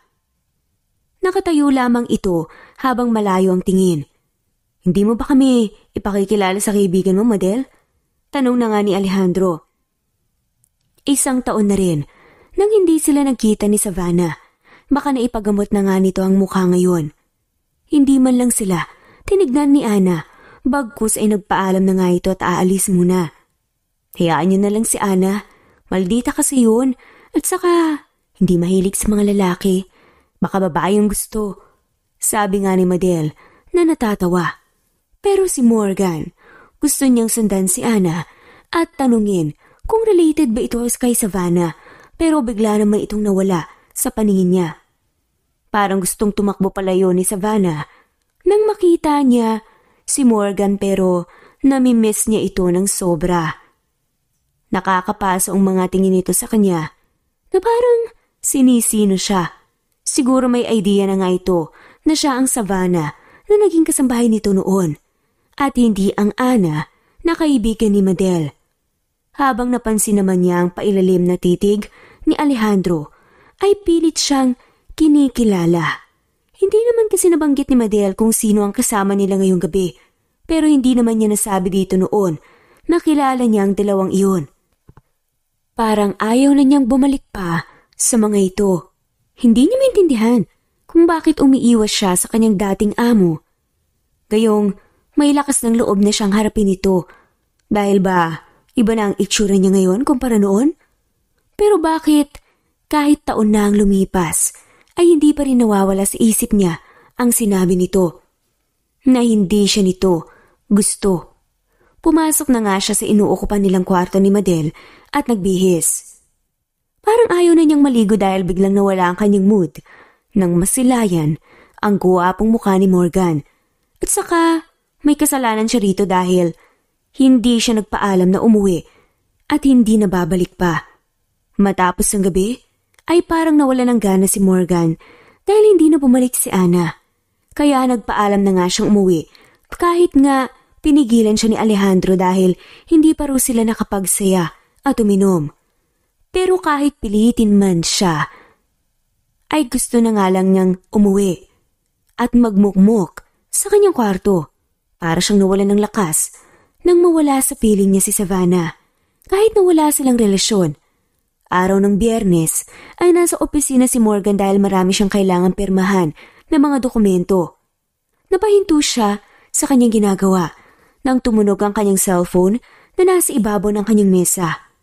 Nakita niya si Madel, ang tumawag sa kanya at sinagot nga niya ito. "Busy ka ba, Morgan?" Malambing na sabi nito sa kabilang linya. Oo, bakit? Nasa kumpanya ako ngayon, marami akong ginagawa. Sagot niya. "Hanggang gabi ba yan?" "Hindi naman, di ba? Kaya pwede bang sunduin mo naman ako rito sa ospital?" Sabi ni Madel sa kabinabang tawag. Napailing na nga lamang si Morgan. Para hindi na siya makahindi, ay ibababa agad ni Madel ang tawag. Pagbigyan na nga niya ito ngayon dahil minsan lang ito kung tumawag sa kanya at humingi ng pabor. Pagkadating ng hapon, ay agad lumabas ang building si Morgan at sumakay sa kanyang kotse at pinaharurot ito palayo. Nasa labas na nga siya ng ospital, makalipas ng ilang oras at tatawagan nga niya si Madel. Sa labas at hihintayin pero nauna na itong nagpadala ng mensahe sa kanya na kailangan niyang pumasok sa loob. Lumabas ang kotse. Si Morgan. At napapailing na nga lamang. Dahan-dahan nga siyang pumasok sa loob at tumiretso sa opisina ni Madel.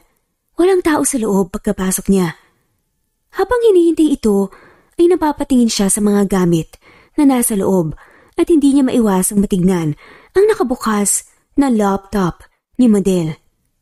At boom, nakita niya ang litrato ni Savannah na sunog ang mukha nito katabi ng litrato ni Ana. Kaya ngayon pa lang ay alam na niya ang totoo pero kailangan muna niyang makasiguro.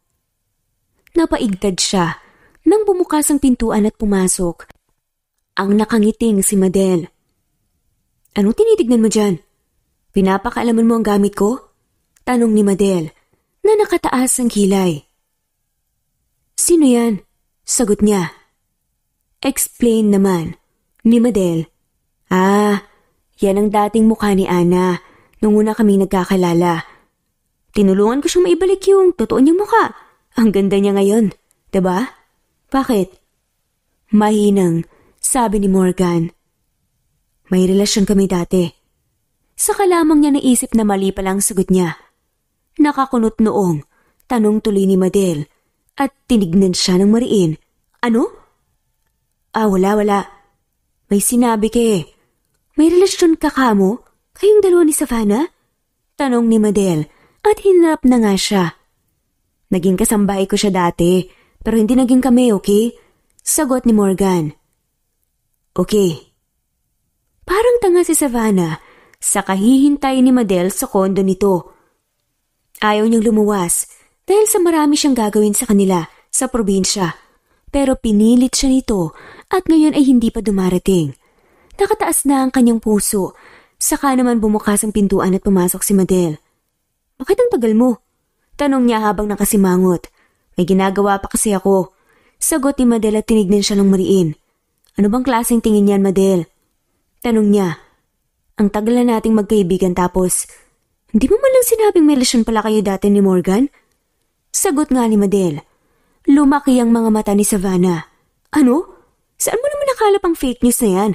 Naging kasambahay lang niya ako noong mga panahong muntik mo kong nabangga sa daan. Bakit?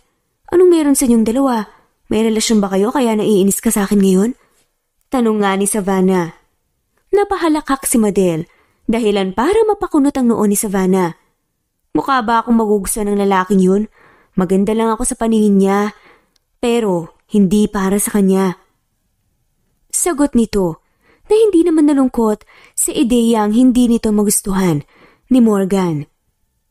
"Aba, bakit naman hindi? Ikaw kaya yung tipo ng babaeng papangarapin ng lahat ng kalalakihan." Sagot ni Savannah. "Thank you, Bes. Pero wali talaga eh. Hindi ko na rin ipipilit pa." Sabi nga ni Madel na natatawa. Ang isang araw na hiniling ni Madel na nagpunta nga siya ng kondo nito ay naging matagal na parang ayaw na nga siya nitong pauwiin sa probinsya. Naglalaba siya nang dumating si Madel. "Anong ginagawa mo dyan?"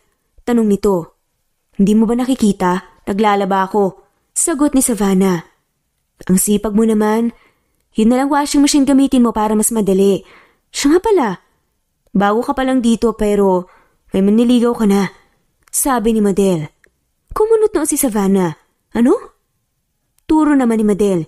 "Yan bulaklak. Iniwan sa labas ng gate." Bigay sa kanya ni Madel ng bulaklak na bitbit nito. "Kanina naman yan galing?" tanong niya. "Hindi ko alam eh." Sagot ni Madel at naglalakad na nga palabas ng bahay kaya sinundan niya ito. "Baka sa'yo talaga yan." Sabi ni Savannah at nakakunot ang noo kung sino ang nagpadala sa kanya gayong wala naman siyang kakilala dito sa syudad maliban kay Madel. "May note para talaga sa'yo at ang sabi, 'Accept these flowers as a sign of my love for you.'" "Ako, ang cheesy." Sagot nga ni Madel habang umiikot ang mga mata. Tinignan niya ang note na nakalagay sa gilid at nakita nga niyang para sa kanya talaga. Kaya tinapon niya ito sa basurahan. "Hoy, bakit mo tinapon? Alam mo bang mahal yan?" Reklamo ni Madel.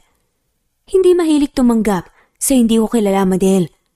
Kaya hindi ko na problema yan." Sagot ni Savannah at pumasok sa loob ng bahay.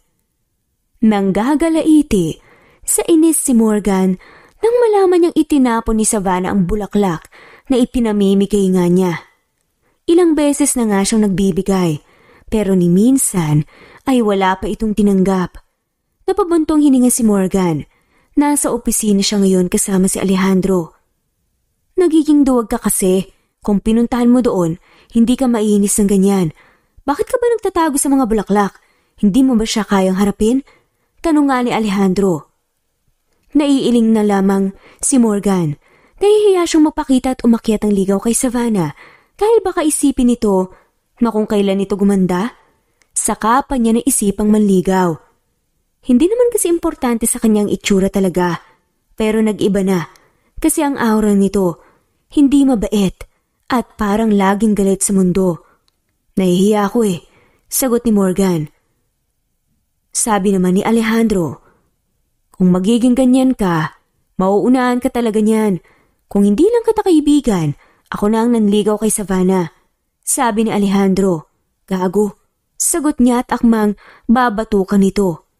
Naalarma siya sa sinabi ni Alejandro kaya mag-iipon na talaga siya ng lakas ng loob para puntahan si Savannah at sabihin rito ang kanyang nararamdaman. Nang gabi ring iyon ay agad pumunta si Morgan sa bahay ni Madel, habang si Savannah naman ay gusto nang matulog dahil napagod siya sa buong araw na paglalaba. Pero bago pa niya naipikit ang kanyang mga mata, nang bumukas ang pintuan ay pumasok si Madel. Walang duty sa ospital. Ang babaeng ito kaya nasa bahay lang buong araw. May bisita ka sa labas. Sabi nito. Sino naman? Tanong niya. Puntahan mo na lang sa labas. Sabi ni Madel. Kaya bumangon na nga si Savannah habang nagtataka kung bakit at sino ang dumalaw sa kanya dis oras ng gabi. Pababa na nga siya ng hagdan at nakita nga niya sa may sala si Morgan na nakaupo parang hindi ito napakali. May dala itong bulaklak na gaya ng pinapadala sa kanya nung hindi niya kilalang tao. Teka lang, ito ba yung nagpapadala sa akin nun? Tinatapon lamang niya sa basurahan. Tumayo ito nang makita siya at tinaasan niya ito ng kilay. Anong ginagawa mo rito? Maldita niyang tanong. Nahihiya siya sa inasta niya ngayon pero ang laki ng naitulong ng lalaking ito sa kanya. Nakapagpatayo pa siya ng bahay sa kanyang pamilya at may negosyo na nga rin ng mga ito. Mabait naman ito, kaya lang nagbago ang tingin niya rito nung marinig niya ang sinabi nito noon na hindi niya ito gusto o kaya masyado lamang siyang ambisyosa talaga. Magandang gabi, Savannah. Para sa'yo. Nakangiting sabi ni Morgan at binigay ang bulaklak na dala pati na nga rin ng isang box ng cake. Para saan naman to? Tanong niya habang tinanggap ang binigay nito. Pasalubong ko para sa'yo. Sagot ni Morgan. Talaga? At itong bulaklak, pasalubong din? Umayos ka nga. Napapagod ako sa ginagawa mo. Sabi ni Savannah. Kanina pa kasi niya nakikitang hindi ito mapakali. Natitense ako dahil ramdam kong galit ka sa akin. Sagot ni Morgan. Ako pa rin si Savannah na naging kasambahay mo noon. Kumanda lang ng kaunti. Yung totoo, anong ginagawa mo rito? Tanong niya. Kahit na alam niya kung ano ang pakay nito sa kanya ngayon. Taga-probinsya siya, pero alam niya ang galawan ng mga lalaki. Dinadalaw lang kita, Savannah. Nung magkita kasi tayo noon sa beach, ay hindi kita masyadong namukaan. Sinabi lamang ni Madel sa akin ng lahat. Kamusta ka na? Ilang taon din tayong hindi nagkita. May nangyari ba sa'yo kaya hindi ka agad nakabalik ng bahay? Ang daya. Ang daya mo naman. Dahil hindi mo nagawang magpaalam sa akin ng mga panahong yun.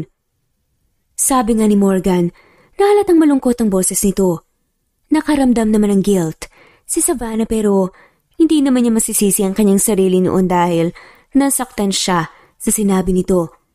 Pero mas nanaig pa rin ang inis niya. Hindi kita na-miss. Pero teka lang, bakit mo ba ako binibigyan ng bulaklak kung si Madel naman ang nililigawan mo? Alam ba niya to? Sabi nga ni Savannah. Pero sagot naman ni Morgan, wala kaming relasyon ni Madel. Magkaibigan lang kaming dalawa at hindi ko siya nililigawan. Agarang sagot nito. At anong ginagawa mo rito ngayon? Nililigawan mo ba ako? Diretso niyang tanong. Umayos ng upo si Morgan. Oo, kung papayag ka. Sagot nito. Tumaas ang kilay ni Savannah. Hindi ako nagpapaligaw. At saka, sa panahon ngayon, hindi ko kailangan ng nobyo dahil mas maganda ang ganun. Less hassle. Sagot niya pero hindi niya maintindihan ang kanyang sarili. Biglang nabuhay ang pagkagusto sa lalaking ito na matagal na nga niyang ibinaon sa limot. Kung dati, siguro kapag sasabihin nito sa kanyang liligawan siya nito, ay baka magtatatalon na nga siya sa tuwa pero ngayon ay parang hindi na niya ramdam. Mahirap mahalin ang ganitong klaseng lalaki. Kung si Clavio ay nagawa siyang saktan, ito pa kaya na masyadong nakakaangat sa buhay? Pero sabi nga ni Morgan sa kanya, hindi naman ako nagmamadali, Savannah. Saka, okay lang din sa akin ang maging sagot mo. Hindi naman ako namimilit ng tao, pero kung bibigyan mo ako ng chance, ay hindi kita masisisi. Sabi ni Morgan. At tinignan siya ng mariin. Kung hindi pa naging ganito ang mukha ko, masasabi mo ba ang lahat ng yan ngayon? Sagot ni Savannah. Nakita niya kung paano kumunot ang noon ni Morgan. Anong ibig mong sabihin? Tanong ni Morgan. Wala naman. Ang mga lalaki kasi sa panahon ngayon, mukha ang naging basehan nila pagdating sa mga babaeng magugustuhan nila. Sagot nga ni Savannah. Pero sabi naman ni Morgan, hindi lahat ng lalaki ganon ang mindset. At saka iba ako sa kanila. Gusto kita, kahit ano pa ang itsura mo o ano pa ang estado mo sa buhay. At akmang hahawakan na nga sana si Savannah, pero umiwas siya. Hindi ko siya gusto. Ito ang mga katagang narinig niya noon. Nang mag-usap nga sila ni Alejandro at sinabi na nga nito, "Hindi kita gusto.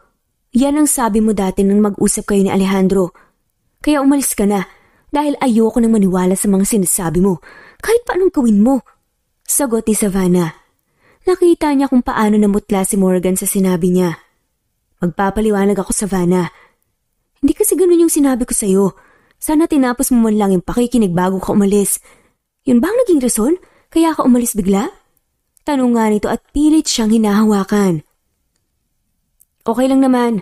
May magkakagusto ba sa isang dating Savannah na ubod ng pangit at walang maipagmamalaki sa buhay?" Sagot niya. "Hindi nga kasi ganun yun. Makinig ka muna sa akin, Savannah." Sabi nga ni Morgan. Makalipas ang ilang oras ay umuwing bigo si Morgan. Kahit anong pagpapaliwanag niya kay Savannah, ay ayaw nitong makinig sa kanya. Unang araw pa naman niya at marami pa siyang panahon na bubunuin para maangkin niya ang matamis nitong sagot. Isang buwan nang pabalik-balik si Morgan sa bahay ni Madel. Pero wala pa ring plano si Savannah na bigyan ng pagkakataon ng lalaking iyon.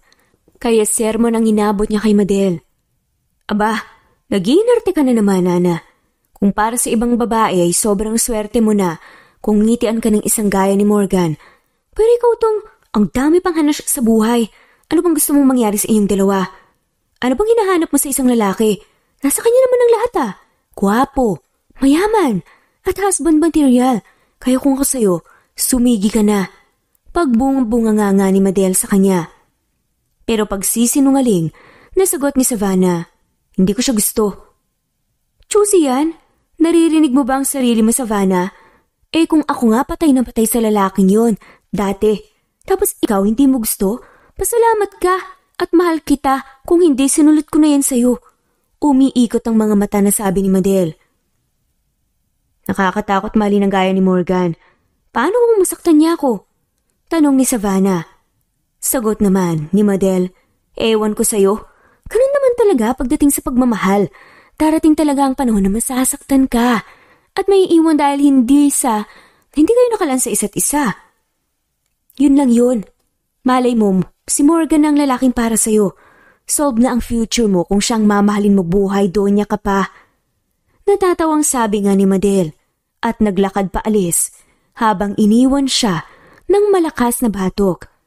"Aray, ang sakit nun ah," reklamo niya. "Para matauhan ka." Sagot naman ito. 2 buwan ang nakalipas nang hindi na nga siya kinukulit at ginugulo ni Morgan. Wala nang dumadalaw sa kanya kahit anong oras. Wala nang magyayayang lalabas sila kahit na palagi na lamang niyang hinihindian. Siguro nawala na ito ng gana sa kanya. Hinahanap na nga niya ang presensya nito. Kung kailan handa na nga siyang bigyan nito ng chance, ay saka naman ito nawala at hindi na bumalik sa bahay. Kaya naisipan nga niyang puntahan si Madel sa opisina nito. "Oh, napadalawang dakilang deadma. Bored ka na ba sa buhay mo?" Tanong nito nang mapasukan niyang may ginagawa ito. "Oo, palagi na lang mag-isa sa bahay mo eh." Sagot niya at umupo sa harapan. "Talaga? O sadyang nagsisisi ka dahil hindi ka na binalikan ng manliligaw mo? For sure nakahanap na yun ng iba." Pananakot ni Madel. Baka nga, bigla siyang nakaramdam ng panlulumo. Sinusubukan lamang ni Savannah kung hanggang saan ang kaya nitong magawa para sa kanya. Pero para yatang siya ang nabiktima sa sarili niyang desisyon. Mas mabuti na yun para naman maging masaya siya sa iba. Sagot nga niya. "Bakit parang hindi ka naman masaya?" Natatawang tanong ni Madel. Napapailing na nga lamang si Savannah. Nagkaroon ng pagkakataon itong kaibigan niya na inisin at galitin siya. Dahil naging tama ito sa lahat ng sinasabi nito. Masyadong busy sa trabaho si Morgan at may 3 business conference siyang dinaluhan. Kaya ilang buwan din siyang hindi nakadalaw kay Savannah. At ituloy ang panliligaw niya. Gusto din niya. Ang nangyayari para naman ma-realize nating nag-effort din siya kahit na nakakapagod minsan dahil wala namang pagbabago. Lahat ng imbitasyon niya rito ay palagi na lang may rason na hindi sasama. Gusto din niyang hanapin siya nito at ito na ang nagkusang pupunta sa kanya. Hindi na mapakali si Savannah. Dahil lumipas pa ang isang buwan, ay hindi man lang siya pinuntahan ni Morgan. At dumagdag sa alalahanin niya ang sinabi ni Madel na wala na sa bansa ang lalaki. Ngayon lamang niya na-realize ang kanyang mga pagkakamali. Kung kailan wala na ito, ay saka pa lamang niya naamin sa kanyang sarili na mahal pa rin niya ito. Napakamot nga siya sa kanyang ulo. Kung hindi pa naman siya pakipot at matigas ang ulo, ay hindi hahantong sa ganito ang lahat. Sinubukan nga niyang puntahan sa bahay nito pero walang nagbukas sa kanya ng gate. Kahit nasa kumpanya nito ay nagpunta rin siya pero ang sabi ng mga empleyado ay nasa ibang bansa nga siya. Nanlumo talaga siya at nalilito sa mga nangyayari. Sising-sisi siya kung bakit mahal na siya nito. Hindi pa niya ito binigyan ng pagkakataon. Walang pagsidlan ang kanyang mga panghihinayang pero patuloy pa rin ang naging buhay ni Savannah. 1 taon na ang lumipas, ngunit wala na siyang balita kay Morgan. Siguro nag-asawa na nga ito at nagkaroon ng maraming anak. Samantalang siya naman ay ganun pa rin at umaasa na balang araw babalikan siya ni Morgan. Kung mangyari man ang bagay na yun, ay hindi na nga siya magdadalawang isip pa na sagutin agad dito at yayaing magpakasal. Pero wala eh. Mabuti pa ang kanyang kaibigan ni Samadel. Masaya na ito sa piling ni Alejandro. Sino ang mag-aakala na ang dalawang ito ang siyang inilaan para sa isa't isa? Nabalita ni Alejandro sa kanya na bumalik na nga ng bansa si Morgan, kaya napagpasyahan niyang puntahan ito sa bahay niya. Na kahit na nag-asawa ito ng iba, basta ay sa huling sandali man lang, ay maamin niya ritong minahal nito ng sobra para naman kahit papaano ay matahimik na siya. Bitbit ang kanyang sling bag ay pinuntahan niya ang bahay ni Morgan. Ito ang pangalawang beses na nagpunta siya sa lugar nito. Ang una, yung mga panahong hindi pa ganito ang kanyang muka. Nasabi kasi ni Alejandro na dumiretso ito sa bahay ni ito, hindi doon sa nabili nitong kondo. Naalala niya ang mga kasamahan niya noon pati na nga rin si Nanay Rusi. Pagkatok niya sa gate, ay iba ang nagbukas. Isang lalaki na halatang hindi pamilyar sa kanya. Sino sila? Tanong ng lalaki. Ako si Savannah. Hinahanap ko si Morgan. Natutulog pa si Sir. Kararating lang kasi kanina. Sabi ng lalaki at nilakihan ang bukas ng gate. Hintayin ko na lang siya. Sagot naman ni Savannah. Sige po, sa sala ka na lang maghintay. Sabi ng lalaki at iginaya ang mata sa sala. Napapatingin siya sa buong paligid. Hindi na ito ang itsura ng buong paligid noon. Nag-iba na ang pintura at mga kagamitan. Siguro umalis na ang mga kasamahan niya noon. Ilang oras din ang kanyang hinintay bago ito bumaba ng hagdan. Nakatingin ito sa kanya na parang hindi siya kilala, pero ang ginawa niya ay tinamisan niya ang kanyang mga ngiti. Anong ginagawa mo rito, Savannah? Tanong nito, na halatang hindi masaya na makita siya. Nasabi sa akin ni Madel na dumating ka na raw mula sa ibang bansa, kaya nandito ako para kumustahin ka. Kumusta ka na? Ang laki na ng pinagbago mo mula nang huli tayong magkita. Sabi ni Savannah pero halatang kinakabahan. Pero kaya niya ito. Para siyang nakaharap sa isang tao ngayon. Niya lang nakikilala. Malamig ang mga tingin nito sa kanya na parang sa pamamagitan ng mga titig nito ay pinapaalis na siya. Ganun ba? Okay lang ako. Saka masaya na ang buhay ko ngayon kasamang mahal ko.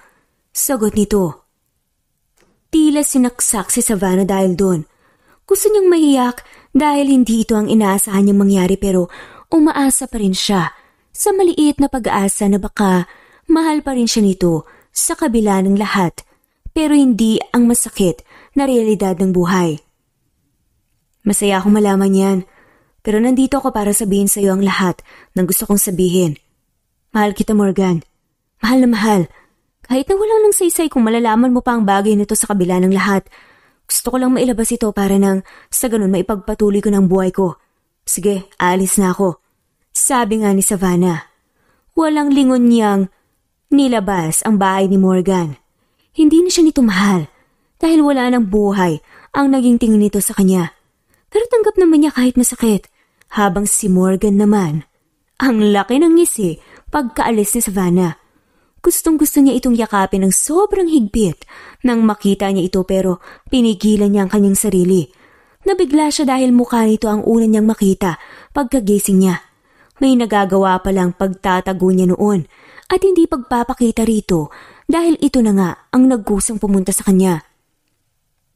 At umaming mahal siya nito. Tuloy ang plano, sabi niya kay Alejandro na nasa kabilang linya. Hindi napigilang tumulo ng luha ni Savannah habang bumiyahe pa uwi ang kanyang sinasakyang taxi. Wala na siyang pakialam kung may masabi man ng driver basta nasasaktan siya ngayon. Masaya na si Morgan sa piling ng iba at hindi siya yun.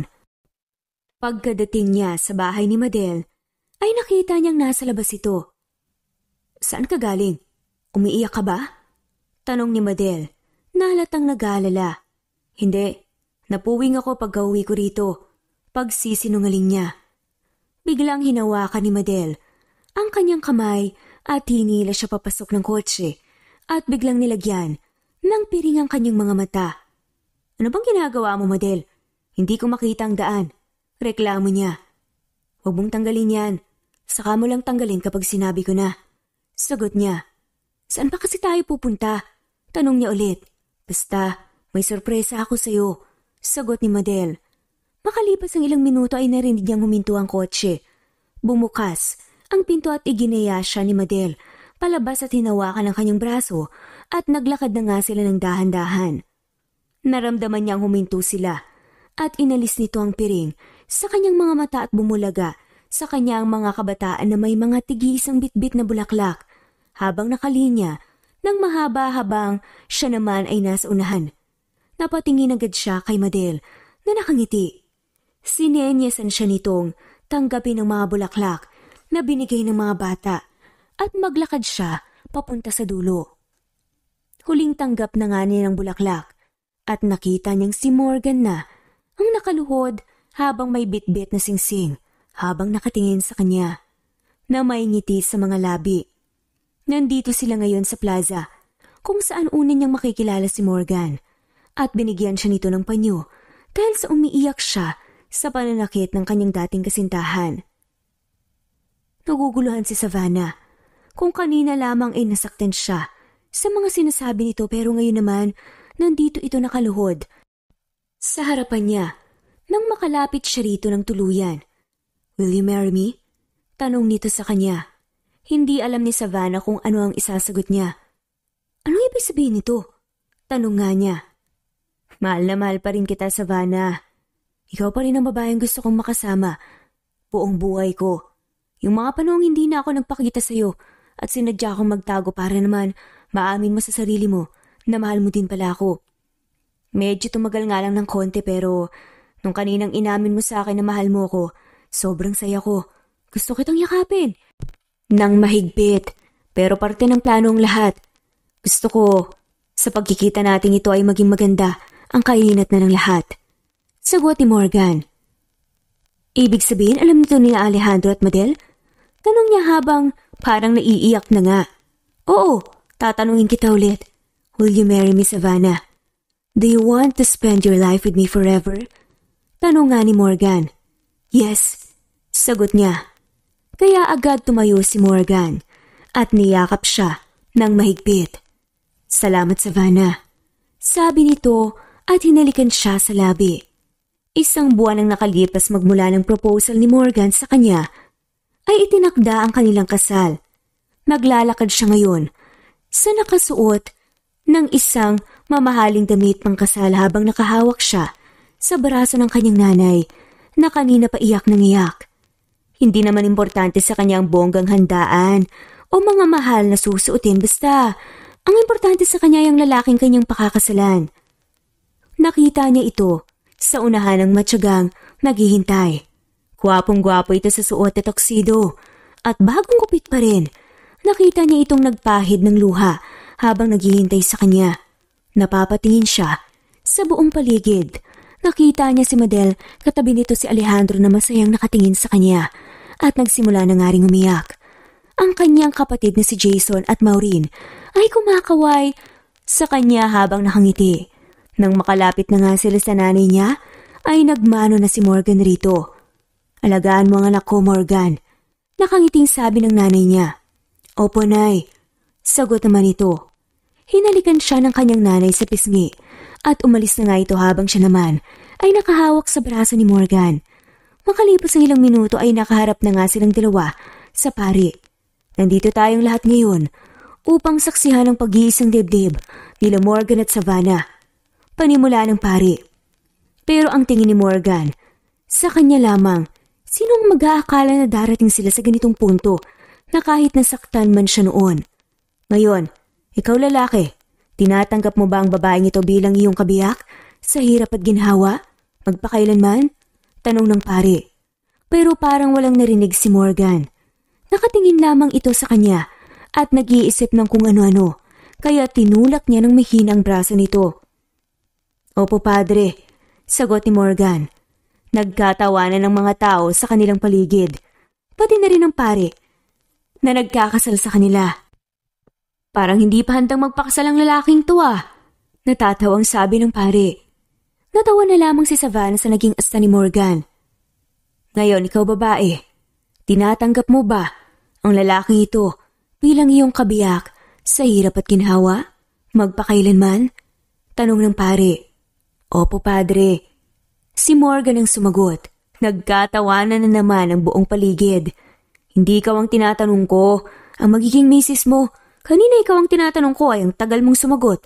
Reklamo ng pare pero tumatawa at tumingin sa kanya. Opo, padre. Sagot naman ni Savannah. At sa ngayon nga, now, I pronounce you husband and wife. You may now kiss the bride. Sabi ng pare at tumingin kay Morgan. Nahalatang kanina pa atat na mahalikan siya. Kinuha ni Morgan ang belong nakalagay sa kanyang muka at hinalikan siya nito ng sobrang tagal. Kaya napapikit na nga lamang si Savannah at hindi nila alintana ang mga taong nakapaligid sa kanila.